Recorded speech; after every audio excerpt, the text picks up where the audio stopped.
नमस्कार, आप देख रहे हैं न्यूज 24 एक्सप्रेस। मैं हूं आपके साथ राशि और आइए बुलेटिन की शुरुआत करते हैं।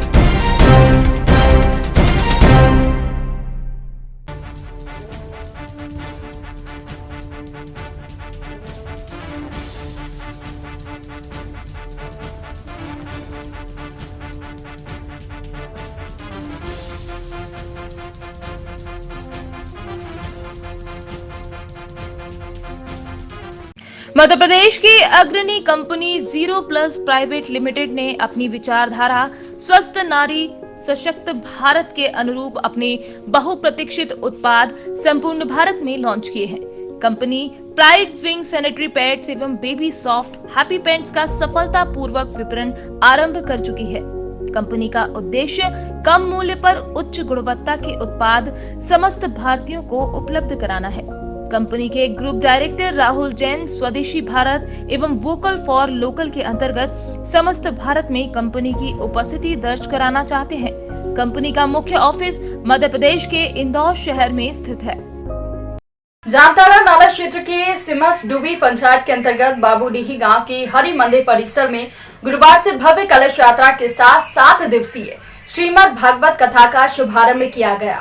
नवदीप धाम के अभिजीत बनर्जी महाराज और कांति भूषण झा के सानिध्य में भव्य कलश यात्रा निकाली गई। इसमें 108 कन्या मिट्टी कलश के साथ शामिल हुई।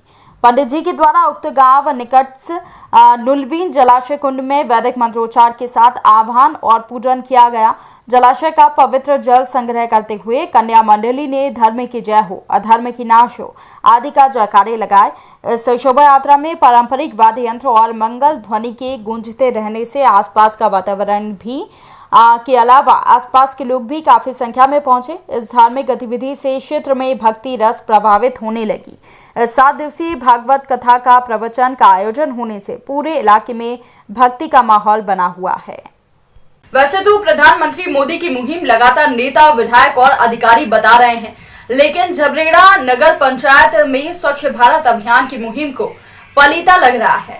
आपको बता दें कि आजादी से पहले नगर पंचायत का दर्जा मिली नगर पंचायत के पास आज तक डंपिंग यार्ड नहीं है, जो कि झबरेड़ा थाने के आसपास नगर पंचायत के द्वारा प्लास्टिक कूड़ा करकट डालने से सड़क किनारे खड़े हरे भरे कीमती पेड़ को सूख दिए गए हैं। समाजसेवी लोगों ने इस संबंध में वन विभाग को सूचना दी है, लेकिन वन विभाग के किसी भी अधिकारी ने मौके पर आकर इन पेड़ों को सूखने की वजह नहीं जानी। इस कारण सरकार को भारी नुकसान पहुंचा है। आपको बता दें कि सरकार पर्यावरण को शुद्ध रखने के लिए हरेला पर्व जैसे कई अभियान चलाए हुए हैं, ताकि पर्यावरण को शुद्ध रखा जा सके। पेड़ हमें लाखों रुपए की कीमत की ऑक्सीजन 1 वर्ष में देते हैं और कार्बन डाइऑक्साइड को सोखते हैं। वन विभाग के कर्मी अपनी ड्यूटी का संचालन सही ढंग से नहीं कर रहे हैं और न ही उनके द्वारा उच्च अधिकारियों को इन पेड़ों के सूखने के बारे में कोई जानकारी दी गई है। दरअसल इन पेड़ों के आसपास भारी मात्रा में प्लास्टिक और अन्य कूड़ा करकट पड़ा हुआ है, जिसके कारण ये सूख चुके हैं। सबसे बड़ी बात यह है कि नगर पंचायत भी अपना कूड़ा डालने के लिए आज तक कोई ठोस उपाय नहीं कर पाई है। अब देखने वाली बात यह होगी कि वन विभाग के अधिकारी इस मामले में क्या कदम उठाते हैं। इस तरह कोई जो डंपिंग यार्ड के लिए उसको रोक दिया जाएगा।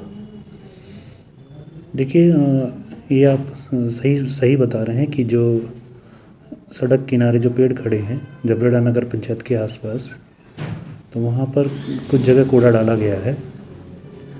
तो हमने इस बारे में संपर्क किया है झबरेड़ा नगर पंचायत से कि अगर उनके द्वारा ये कूड़ा डाला जा रहा है तो इसके बारे में हमें अवगत करा दें, अन्यथा चूँकि पेड़ों को इससे नुकसान पहुँच सकता है, तब उस स्थिति में हमें जो भी व्यक्ति इस कार्य को करता हुआ मिलेगा उसके विरुद्ध विधिक कार्रवाई करने के लिए विवश होना पड़ेगा। जब नुकसान पहुँच नहीं सकता, नुकसान पहुँच रहा है और पर्यावरण को नुकसान हो रहा है। हाँ बिल्कुल, अगर कोई भी व्यक्ति इस तरह का कोई मिलता है जो वृक्षों को कोई भी नुकसान पहुँचाता मिलेगा तो उसके खिलाफ कार्रवाई की जाएगी। स्थानीय लोगों का कहना है कि उन्होंने जगह जगह अपनी शिकायतें भी दर्ज करा दी है, लेकिन आज तक जो है वन कर्मी वहाँ जाकर नहीं देखते हैं और जो कूड़ा है वो नगर पंचायत का डाला जा रहा है, जो स्थानीय लोग कह रहे हैं। नहीं, ऐसा नहीं है कि इसमें हमें किसी की शिकायत की आवश्यकता नहीं है। ये तो हम लोग अपने आप ही जो क्षेत्र भ्रमण होता है उसके दौरान जो भी हमें उसमें दिखाई देता है उसके हिसाब से कार्रवाई करते हैं। इसमें किसी की शिकायत की हमें आवश्यकता नहीं है।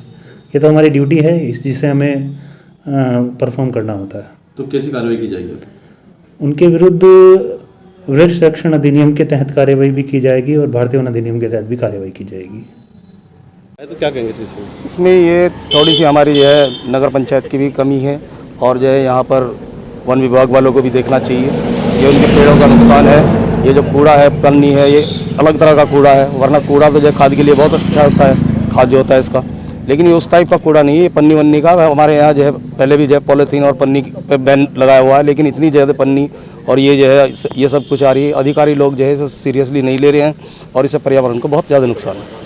अगर बात करें तो जो नगर पंचायत झबरेड़ा है वो अभी उसके लिए सरकार का प्रयास चल रहा है, ऐसा नहीं है, वो हो जाएगी सारी व्यवस्था। तो जो आप निकलते हैं इस रास्ते से तो जो कूड़ा पड़ा है, बदबूदार कूड़ा, तो कैसा महसूस होता है? ये गलत है। वैसे तो नगर पंचायत के लोग यहाँ बहुत सक्रिय हैं, लेकिन क्या है उसके बावजूद भी कुछ लोग ऐसे हैं जो जानबूझ के यहाँ कूड़ा डाल रहे हैं। ये नगर पंचायत वाले भी देखना चाहिए, नगर पंचायत को, चेयरमैन साहब को और एसडीओ साहब को, और ये जो है जो दुकानदार हैं या कुछ अन्य तरह की दुकानें जो बाहर हैं, ये लोग ही इस कूड़े को ज़्यादातर डाल रहे हैं। थाना झबरेड़ा से मुश्किल से 10 कदम की दूरी पर ये है, लेकिन तो पुलिस को भी कुछ करना चाहिए। हाँ, थोड़ा पुलिस को भी ध्यान देना चाहिए इस बारे में और नगर पंचायत के अधिकारियों से मिलकर इस मामले को जो है निपटाना चाहिए और साफ़ सफाई ही होनी चाहिए। जो पेड़ है वो भी सूख गए हैं और जो देखिए, मैं अपने चेयरमैन साहब से रिक्वेस्ट करूंगा, आपने मेरे संज्ञान में ये मामला लाया तो चेयरमैन साहब से कहूंगा, छोटे भाई हैं तो उनसे कहूंगा कि वो उसको सफाई कराएं, क्योंकि जो पेड़ है वो बिल्कुल सूख चुके हैं और जो पर्यावरण को बिल्कुल अगर पर्यावरण को नुकसान है, उसमें कोई दिक्कत है तो क्योंकि नगर पंचायत झबरेड़ा के पास अपनी जगह नहीं है कूड़ा डालने के लिए, तो उसकी भी व्यवस्था बोर्ड कर रहा है, क्योंकि मैं पदेन सदस्य भी हूँ और तो इस बार बोर्ड में भी रखा गया वो कार्यक्रम, तो वो ये काम होंगे। धर्मनगरी हरिद्वार के सबसे व्यस्ततम और मुख्य चौराहे में शुमार श्री चंद्राचार्य चौक का HRDA विभाग के द्वारा जीर्णोद्धार कराया गया है और श्री चंद्र भगवान की भव्य मूर्ति को इस चंद्राचार्य चौक पर स्थापित किया गया है। आज हरिद्वार में चंद्राचार्य चौक के अनावरण के लिए भव्य कार्यक्रम आयोजित किया गया। इस कार्यक्रम में योग गुरु बाबा रामदेव, पतंजलि के महामंत्री आचार्य बालकृष्ण, बड़ा उदासीन अखाड़ा के साधु संतों के साथ भारी मात्रा में विभिन्न अखाड़ों के साधु संत, पुलिस और प्रशासन के अधिकारी मौजूद रहे। उत्तराखंड की राज्यपाल बेबी रानी मौर्य का कहना है कि आज श्री चंद्र भगवान की मूर्ति का अनावरण किया गया है। चंद्र भगवान एक महान संत थे। अपने जीवन काल में चंद्र भगवान ने जाति प्रथा और उच्च नीच को खत्म करने का बीड़ा उठाया, मगर आज के समय में ये मुद्दे देखने को मिल रहे हैं। आज इस मौके पर हम ये संदेश देना चाहते हैं कि हम जाति प्रथा और ऊंच नीच को खत्म करके सभी भारत में भाईचारे से रहें और भारत की सारी परेशानियां जल्द समाप्त हों। कुछ समय पहले चंद्राचार्य चौक से श्री चंद्र भगवान की मूर्ति को जीर्णोद्धार के कार्य के लिए हटाया गया था, जिसके बाद प्रशासन और पुलिस को बड़ा अखाड़ा उदासीन के साधु संतों का बड़ा विरोध झेलना पड़ा था। आज इस मूर्ति का भव्य अनावरण उत्तराखंड की राज्यपाल बेबी रानी मौर्य के समकक्ष किया गया। आज श्री चंद्र भगवान जी की जो मूर्ति का अनावरण किया, जो एक महान संत थे जिन्होंने उस समय जाति प्रथा को, ऊंच नीच को खत्म करने का एक बीड़ा उठाया था, लेकिन आज भी वो देखने को मिल रही है। तो हम सब को वो यही संदेश देना चाह रहे हैं कि जो ऊंच नीचे जाति पात ये खत्म हो और सभी प्रेम से रहें, भाईचारे से रहें और जो भी भारत पे इस समय परेशानियां हैं वो जल्दी से जल्दी समाप्त हो सकता है। एक योगी की प्रतिमा का अनावरण हो रहा है, उन्होंने योग सीखा, अपने कार्य किया है पूरे विश्व में, और श्वास के मारा योग ऋषि जी के लिए बता दो। तो मैं आपसे निवेदन करता हूं इस अवसर पर 2 शब्द आप भी कहने की कृपा। भगवान जिनको योग एक चमत्कारिक शक्तियां रखती है, ऐसे बड़े बड़े चमत्कार भी, ऐसे एक महान गुरु के उनकी प्रतिमा के अनावरण के अवसर पर हमारी महामहिम राज्यपाल महोदया यहाँ पे और उनके कर कमलों से सब श्रद्धेय महापुरुषों श्री महंतों और हमारे उपयोगी हैं, तो ऐसे श्री चंद्र भगवान आज उनकी मूर्ति का अनावरण हो रहा है। और करीब 10 साल पहले कि स्वामी रामदेव किस परंपरा। राज्य शासन की महत्वाकांक्षी गोधन न्याय योजना के अंतर्गत गौठानों को स्वावलंबी बनाने के लिए गोबर से वर्मी कंपोस्ट और अन्य उत्पाद स्व सहायता समूह के माध्यम से तैयार करवाकर स्व अर्जित आय का स्रोत बढ़ाते हुए आदर्श गौठान के रूप में विकसित किया जा रहा है। जिले में जहां एक और मॉडल गौठान बनाया जा रहा है, वहीं इन मॉडल गौठान के बगल में ही मल्टी यूटिलिटी सेंटर निर्मित किए जा रहे हैं, जिसकी चौतरफा तारीफ हो रही है। सोनहत विकासखंड के अंतर्गत ग्राम घुघरा के गौठान में निर्मित मल्टी यूटिलिटी सेंटर में महिलाओं के द्वारा फ्लाई ऐश ईंट, फेसिंग पॉल, स्लीपर, चप्पल बनाना, वर्मी कंपोस्ट खाद आदि का निर्माण किया जा रहा है। इन कार्यों को महिलाएं बखूबी कर रही हैं और निर्मित सामानों के विक्रय हेतु मार्केटिंग स्किल्स को भी समझ रही हैं। इनके माध्यम से महिलाएं न सिर्फ आर्थिक रूप से सक्षम हो रही हैं, बल्कि उनमें व्यावसायिक समझ भी विकसित हो रही है।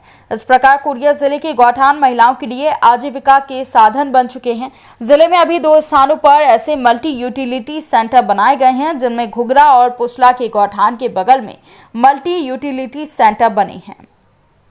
कोरिया जिले के सोनहत विकासखंड के अंतर्गत ग्राम घुघरा और पुसला के गौठान में निर्मित मल्टी यूटिलिटी सेंटर का उद्घाटन मुख्यमंत्री भूपेश बघेल के द्वारा किया गया है।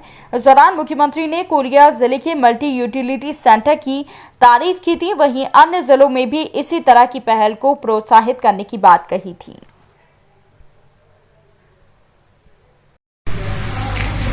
मेरा नाम श्यामवती साथी है।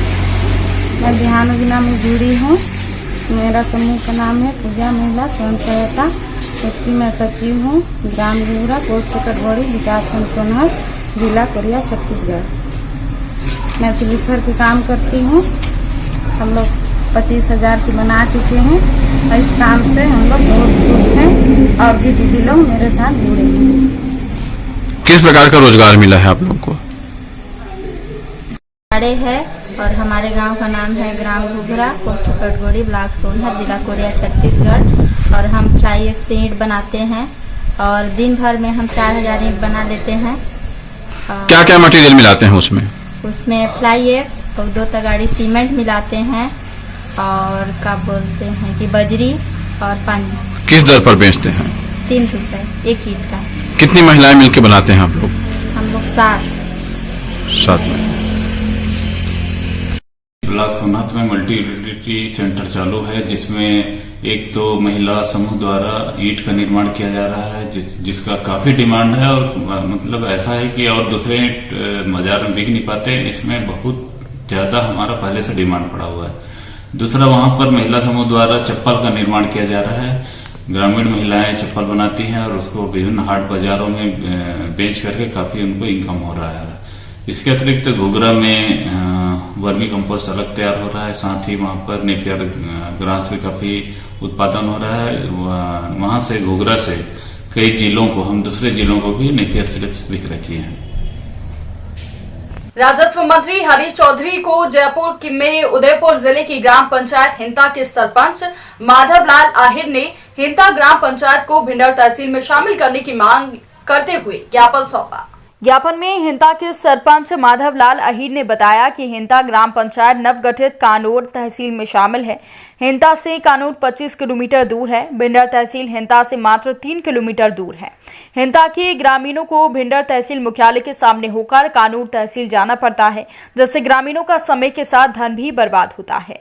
ग्रामवासियों की ये पुरानी मांग है और पूर्व में भी पोस्टकार्ड अभियान, धरने प्रदर्शन, ज्ञापन आदि चलाए गए हैं। राजस्व विभाग ने आश्वस्त किया था कि जब भी नई तहसील का गठन होगा तब हिंता को भिंडर तहसील में शामिल किया जाएगा। तहसीलों का पुनर्गठन होने पर ग्राम पंचायत हिंता को कानूर में शामिल किया गया है। ये ना तो व्यवहारिक है, ना ही भौगोलिक रूप से सही है। वाजिब मांग पर राजस्व विभाग से पत्राचार के जरिए ग्राम पंचायत हिंता को नवगठित भिंडर तहसील में शामिल करने की मांग की गई। हमारे आज के बुलेटिन में फिलहाल के लिए इतना ही। तमाम ताजा खबरों की अपडेट्स के लिए आप बने रहिए न्यूज 24 एक्सप्रेस के साथ। मध्य प्रदेश की अग्रणी कंपनी 0+ प्राइवेट लिमिटेड ने अपनी विचारधारा स्वस्थ नारी सशक्त भारत के अनुरूप अपने बहुप्रतीक्षित उत्पाद संपूर्ण भारत में लॉन्च किए हैं। Company pride wing sanitary pads एवं बेबी सॉफ्ट हैप्पी पैंट्स का सफलतापूर्वक विपणन आरंभ कर चुकी है। कंपनी का उद्देश्य कम मूल्य पर उच्च गुणवत्ता के उत्पाद समस्त भारतीयों को उपलब्ध कराना है। कंपनी के ग्रुप डायरेक्टर राहुल जैन स्वदेशी भारत एवं वोकल फॉर लोकल के अंतर्गत समस्त भारत में कंपनी की उपस्थिति दर्ज कराना चाहते हैं। कंपनी का मुख्य ऑफिस मध्य प्रदेश के इंदौर शहर में स्थित है।